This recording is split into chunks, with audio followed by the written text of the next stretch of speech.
فرزند کرامتم. چند روز دیگه هم دارم میرم تیم ملی با کریم باقری تمرین کنم. قرار گزبند کاپیتانی بیاد اینجا. عیسی، کریم باقری جواب داد. میام میبرمت سر تمرین تیم ملی. داداشیام دارم میرم.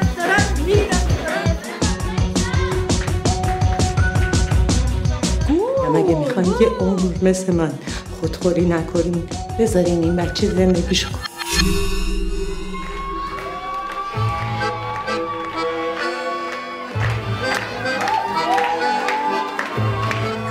خدا اینقدر به بچه 10 ساله من قدرت داده که بتونه مریضیش رو تحمل کنه، ولی اینقدر به من توان نداده که بتونم دردش ببینم.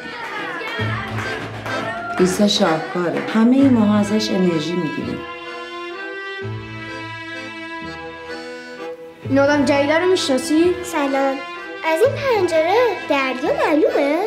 دریا اوپیش بود، میز قده ساختمون. چرا میخوای دریا رو ببینی؟ خوام با بابام حرف بزنم. کار ندار که خودمون میبریمش دریا.